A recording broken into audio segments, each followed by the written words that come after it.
Hi, my name is Casper and I'm the director of ABO Comix. My name is Oliver Mills and I am Casper's assistant at ABO Comix. ABO Comix is a collective of artists and activists who work with incarcerated individuals around the nation. Basically what we do is we help folks who are in prison publish their creative works, sell their artistic creations to folks, and help financially support people while they're on the inside. We also do a bunch of advocacy work, so we help people file grievances, we help people access medical care and co-pays, find legal resources, basically any way we can help support our artists during their incarceration. That's what we're working on. So I first encountered ABO Comix at an art show that they were throwing at our old space in Oakland. I was there with a loved one and we just traversed this beautiful gallery full of incredible artwork by incarcerated queer and trans artists. And I thought, wow, what an incredible thing that I have just witnessed. I wonder how I can get involved. And I went home and looked them up on the internet. I put in a message in the contact form to get matched with a pen pal in prison.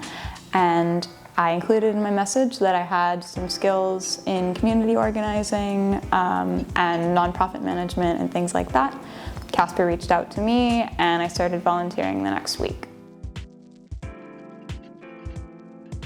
So ABO Comix spread the word about its existence on the inside through placing an ad in a newspaper that was run by Black and Pink, which is another national prisoner support organization. So we put out one ad in that newspaper and then news about us spread like wildfire. Once we started finding out how the first anthology was received, was a major turning point just in the first year in 2017, going into 2018, because when we started ABO Comix, it was really just going to be a one-off project. We were just thinking we would publish some of our artists, try and throw a big fundraiser, get some money into people's commissaries, and it was just going to be something fun to do with some of our friends inside. And we received hundreds of letters in our first year from artists who were interested in collaborating in any and every way. Our P.O. box was constantly stuffed with letters, and it's still constantly stuffed with letters. But people were just so excited about the project to have an artistic outlet, which is really uncommon for a lot of folks in prison. Thankfully, a lot of prisons are starting up art projects because they're seeing sort of how that helps people during their incarceration in the rehabilitative process. But for a lot of people, prison is just kind of staring at a wall and thinking about their circumstances for oftentimes many years.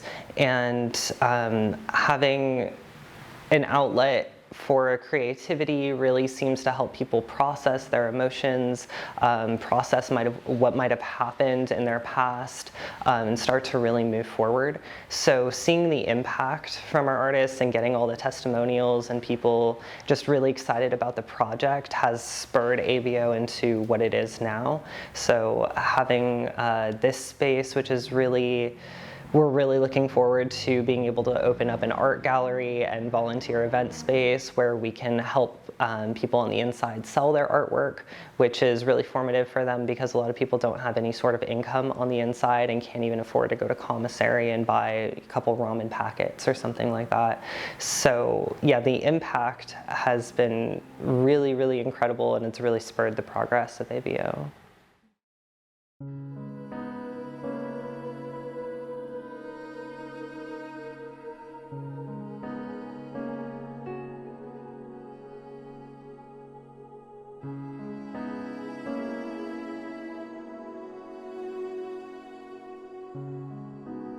So the way that trans prisoners are treated and housed varies from state to state, from facility to facility. Casper can tell a better story than I can about how we were able to move many of our friends who are queer and trans onto what's called safekeeping units so that they have at least a measure of slightly more security in terms of being housed with people who share overlapping identities.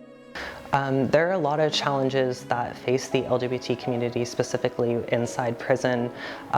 One that comes to mind is the Prison Rape Elimination Act, or PREA, that was made to make it easier for people who are facing any sort of sexual abuse in prison to report that and have action taken.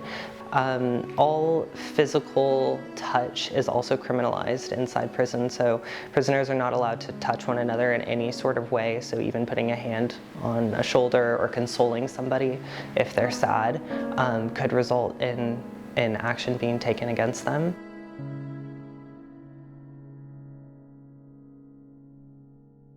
When I was in elementary school, I visited my uncle who was incarcerated in California.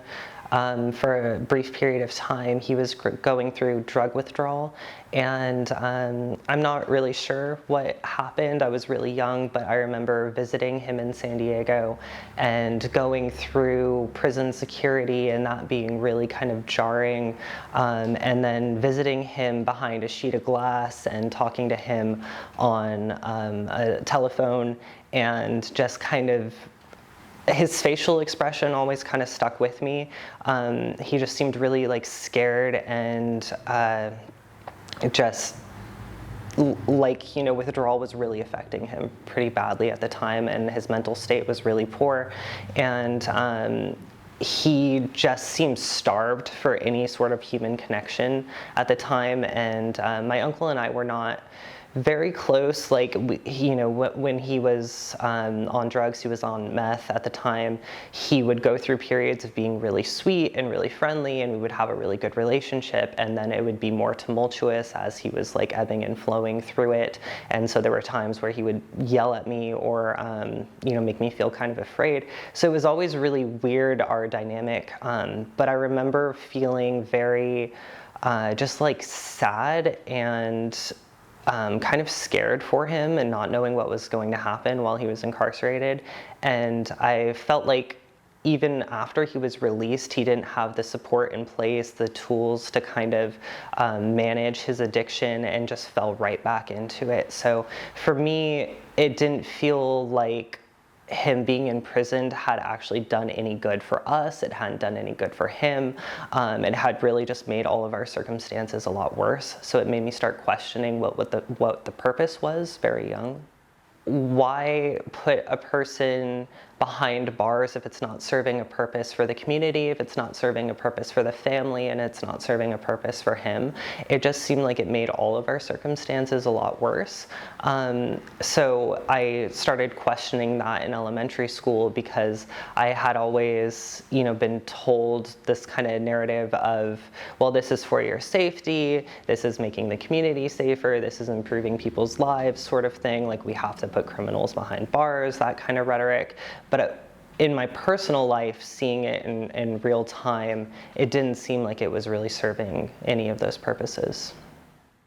It takes, I think, a lot of bravery to come out in prisons in most parts of the country.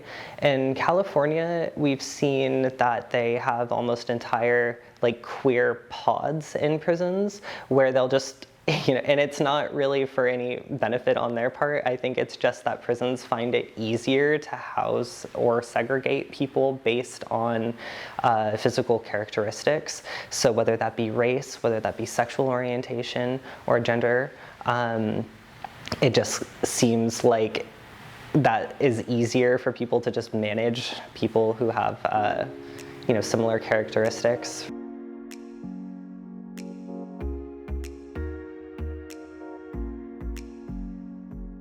Folks who are interested in hearing more from our contributors directly can hear interviews that we conducted with folks while they're still incarcerated, a couple of folks who've come home, and then special guests who have some ties to the prison system in some way, shape, or form.